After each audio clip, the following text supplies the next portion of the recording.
सभी को मेरा सादर नमस्कार। आज हम यहाँ अपने देश का 77वां गणतंत्र दिवस बड़े गर्व और हर्ष के साथ मनाने के लिए एकत्रित हुए हैं।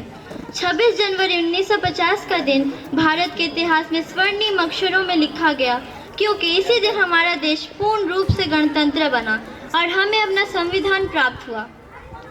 आज हम उन सभी वीर स्वतंत्रता सेनानियों को याद करते हैं जिन्होंने अपने प्राणों की आहुति देकर हमें आज़ादी दिलाई। उनका बलिदान हमें अपने देश के कर्तव्यों को निभाने के प्रति प्रेरणा देता है। अब हम आपको एक छोटे से नाटक के माध्यम से देशभक्ति के महत्व का संदेश देना चाहते हैं।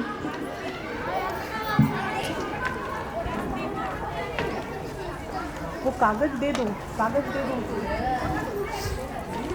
अंकन take this, but keep it, she will require it. आज हम गणतंत्र दिवस मना रहे हैं और ये आज़ादी हमें उपहार में नहीं मिली है। इसके लिए हमें एक लंबी यात्रा करनी पड़ी है, आज़ादी की यात्रा। इस यात्रा में हजारों लाखों लोगों ने अपनी जान की कुर्बानी दी है।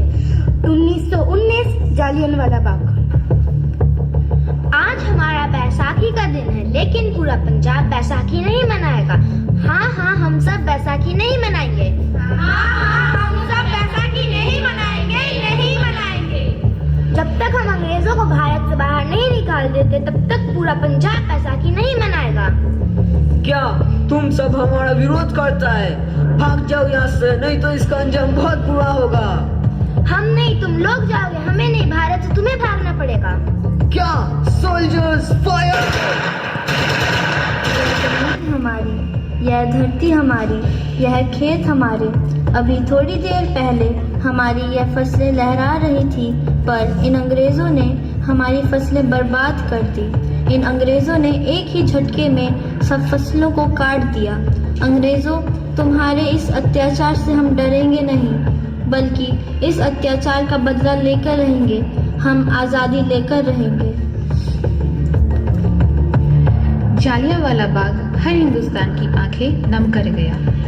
इस कांड में कितने मासूमों की आहुति चढ़ गई। इतनी हैवानियत से इंसानियत कत्ल कर दी गई। जालियांवाला बाग के हत्याकांड ने आज़ादी की आग में घी देने का काम किया। मासूम औरतों और बच्चों की दर्द भरी चीखें और सिसकियां इनकलाब का गूंज बनकर उभरी।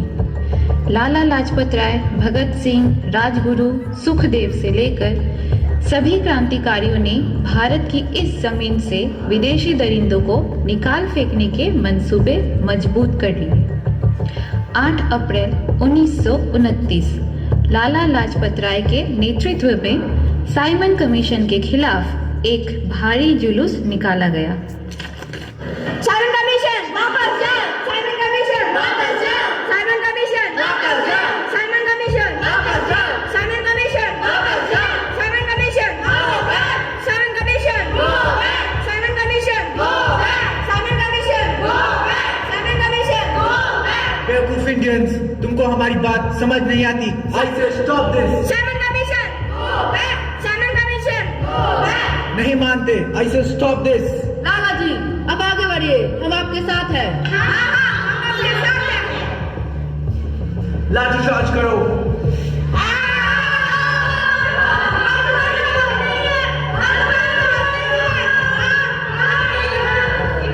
लाला जी को गहरी चोट लगी है, उनका सर फट गया है।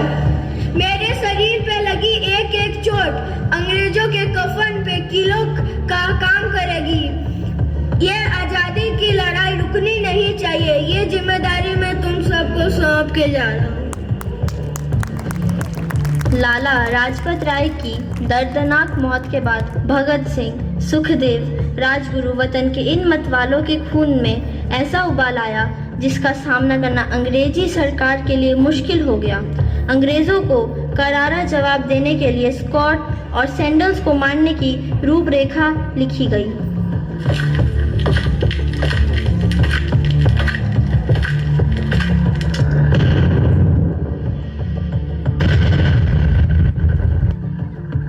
सैंडर्स मारा गया। चारों तरफ तहलका था, दीवारों पर लिखा था, लाला जी की मौत का बदला ले लिया गया है। भगत सिंह समेत सभी वहां से फरार हो गए। 8 अप्रैल 1929 दिल्ली में ब्रिटिश सरकार की सेंट्रल लेजिस्लेटिव असेंबली की बैठक में 2 बम धमाके की आवाज सुनाई। इन धमाकों ने अंग्रेजों को हिलाकर रख दिया। इस काम को अंजाम देने वाले भगत सिंह, राजगुरु और सुखदेव ने अपने आप को अंग्रेजों के हवाले कर दिया।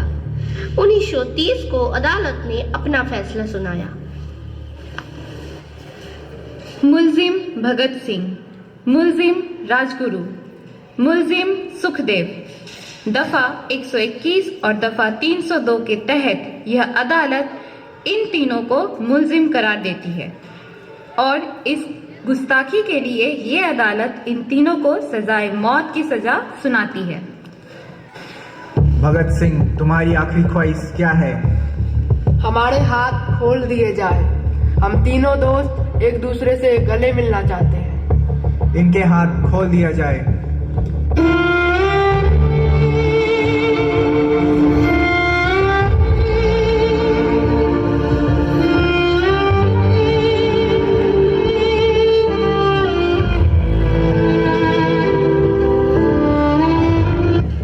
सरफरोशी की तमन्ना अब हमारे दिल में है। देखना है जोर कितना बाजुए कातिल में है। देश के हर एक नौजवान के मन में आज़ादी की नई उमंग हिलोरे लेने लगी। अंग्रेजों भारत छोड़ो का नारा जोर पकड़ रहा था। सबने एक आज़ाद भारत का सपना देखना आरंभ कर दिया। हर कोई अपने अपने ढंग से इस महायज्ञ में अपनी आहुति दे रहा था।